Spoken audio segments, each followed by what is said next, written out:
ओम नमो भगवते वासुदेवाय. नमस्कार मंडळी, स्वागत आहे आपलं पीपी फॅक्ट सफारी या आपल्या चॅनेलवर. तर आजपासून अधिक मासाला सुरुवात झाली आहे.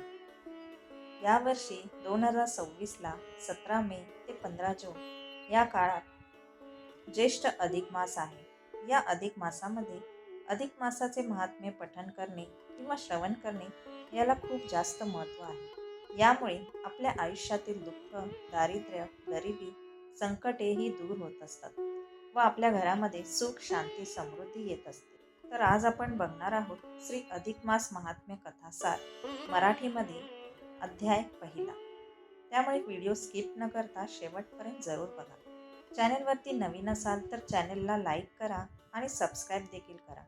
तसेच कमेंटमध्ये ओम नमो भगवते वासुदेवाय लिहायला विसरू नका, जेणेकरून आपल्याला देखील भगवान विष्णूंचा आणि माता लक्ष्मीचा आशीर्वाद नक्कीच प्राप्त होईल. तर सुरू करूया अधिक मास महात्म्य अध्याय पहिला. सुख संवाद.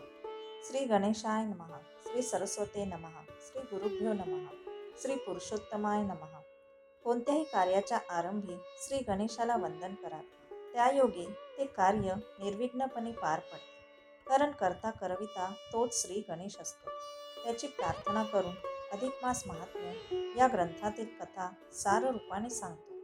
हा अधिक मास कोणता आणि त्याचे महत्त्व काय याबद्दलचे शास्त्र सामान्य लोकांना सहज कळावे म्हणून ते कथा रूपाने सांगितले तर त्याचा उमज सहज होतो आणि मनात त्याचा बोध असतो.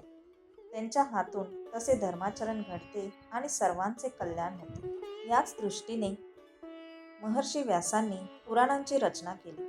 त्या पुराणातील कथांचा सर्व लोकांवर चांगला परिणाम झाला आणि जगात धर्माचरण वाढले. शास्त्रापेक्षा रूढी बलवान ठरते. परंपरेने चालत आलेले धर्माचरण, व्रते, नियम, उत्सव, सण निष्ठापूर्वक केल्याने सर्व लोकांचे कल्याण होते. महर्षी व्यासांनी संस्कृत भाषेत पद्मपुराण नावाचा ग्रंथ लिहिला. त्यात अधिक मासाचे महात्म्य वर्णन केले आहे. त्या ग्रंथाचे प्राकृत भाषेत अनेक लेखकांनी रूपांतर केले. मराठी भाषेतही अनेक विद्वानांनी ओवीबद्ध अधिक मास महात्म्य ग्रंथ लिहिले आहेत. त्या अनेक ग्रंथांचे आधार हे कथासार सिद्ध केले आहे. हे कथासार निष्ठापूर्वक वाचून किंवा शांतपणे श्रवण करून अधिक मासातील थोडी जरी व्रते केली, यथाशक्ती दान केले तर भगवान पुरुषोत्तमाच्या कृपेने सगळ्यांचेच कल्याण होईल. आता ही कथा पहा. निमिष नावाच्या अरण्यातील शांत तपोवनात शौनक, गालव वगैरे अनेक ऋषीमुनी धर्मचर्चा करीत असत. अशा वेळी एकदा तिथे सूत नावाचे सर्वश्रेष्ठ पुराणिक आले. ते फार विद्वान होते. त्या सूत पुराणिकांना ऋषींनी विचारले, आम्ही धर्मचर्चा खूप करतो, परंतु ज्या धर्माचरणाने सामान्य जनांचे कल्याण होईल असे एखादे सोपे, सहज, सुलभ व्रत, दान किंवा साधना असेल तर ती आपण सांगाल काय? सूत पुराणिक म्हणाले, आपण मला जो प्रश्न केला तोच प्रश्न पूर्वी लक्ष्मीने भगवान नारायणाला केला होता. त्यावेळी नारायणांनी लक्ष्मीला जो उपाय सांगितला तीच त्यांच्या सुखसंवादातील कथा मी आता सांगतो. ती शांतपणे ऐका. या कलियुगात नरदेह प्राप्त होणे ही एक विशेष गोष्ट आहे. नरदेह मिळालेल्या प्राण्याला मात्र अनेक दुःखे, संकटे आणि व्यथा प्राप्त होत असतात. अशा वेळी तो भांबावून जातो. शरीराला, मनाला खरे समाधान, शांती, सुख कसे मिळेल याचा उपाय तो शोधित असतो, परंतु त्याला मार्ग लवकर सापडत नाही. इंद्रिय सुखाच्या मागे लागून वाढत चाललेल्या आशा, आकांक्षा पुरविण्यातच त्याचा सारा वेळ निघून जातो.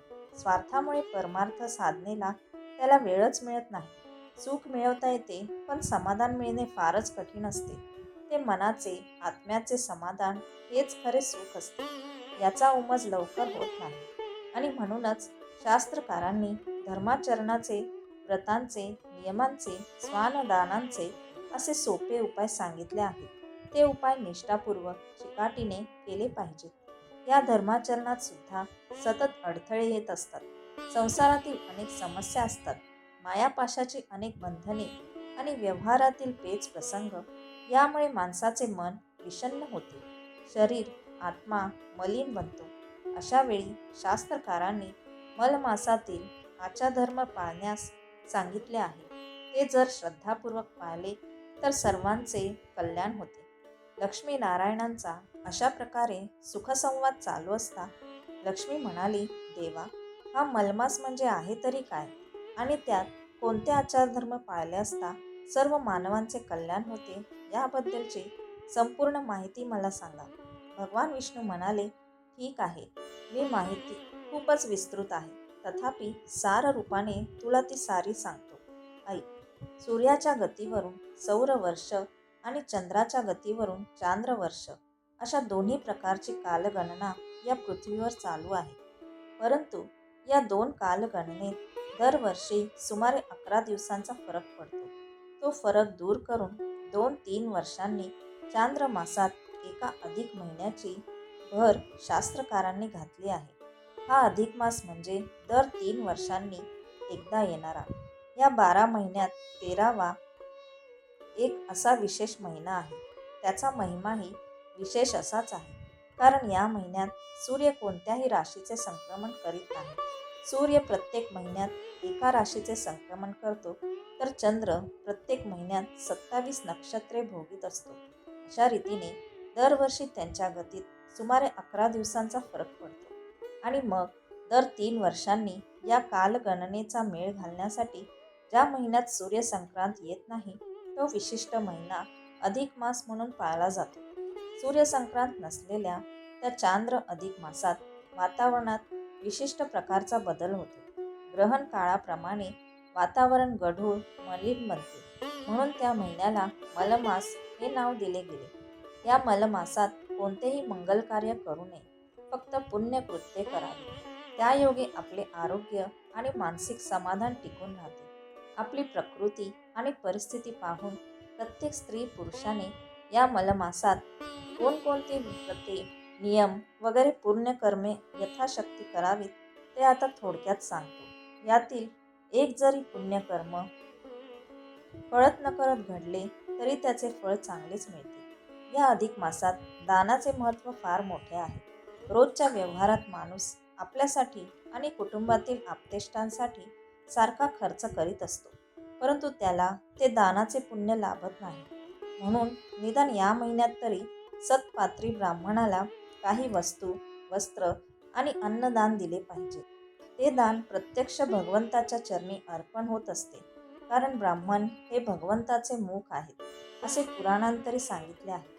पूर्वी कृतयुगात ऋषीमुनी आणि ब्राह्मण पंडित अरण्यात तपोवनात राहून विश्वकल्याणाचे चिंतन करीत, अनेक विज्ञानांचा शास्त्रांचा शोध लावीत, प्रयोग करीत स्वतः राजे लोक त्या ठिकाणी जाऊन त्यांच्या उदरनिर्वाहाची काळजी घेत असत. त्रेतायुगात मग ऋषीमुनी आणि पंडित ब्राह्मण राजवाड्यात स्वतः जाऊन राजाकडून आपल्या इच्छित कामना पूर्ण करून घेत असत. द्वापारयुगात राजे लोक मोठमोठे यज्ञ समारंभ करून त्यात ऋषीमुनी आणि विद्वान ब्राह्मणांना मुद्दाम निमंत्रणे करून बोलावीत आणि त्यांना भरपूर दाने देऊन त्यांच्या उदरनिर्वाहाची काळजी घेत. आता मात्र या कलियुगात ब्राह्मणांनी आपला आचारधर्म सोडला. जाणते, विद्वान, निष्ठावान असे ब्राह्मण फारच थोडे राहिले. ऋषीमुनी तर अगदीच थोडे राहिले. अशा सदाचारी, निष्ठावान गुरु, ब्राह्मण, सुवासिनी यांना गृहस्थ पती-पत्नींनी मुद्दाम आपल्या घरी बोलावून त्यांची पूजा करून यथाशक्ती वस्तू, वस्त्र, अन्नदान करावे. मिष्टान्न भोजन देऊन, विडा दक्षिणा देऊन त्यांना बोलवावे. अधिक महिन्यात ब्राह्मण पूजेचे आणि त्यांना दान देण्याचे पुण्यकर्म जसे श्रेष्ठ आहे, तसेच गायीची पूजा आणि गोदानाचेही महत्त्व अपार आहे. ते आता दुसऱ्या अध्यायात सांगितले आहे. नारायण लक्ष्मी यांचा हा सुखसंवाद दुसऱ्या अध्यायात दिला आहे, तो ऐकावा. ओम नमो भगवते वासुदेवाय. ओम नमो भगवते वासुदेवाय. ओम नमो भगवते वासुदेवाय.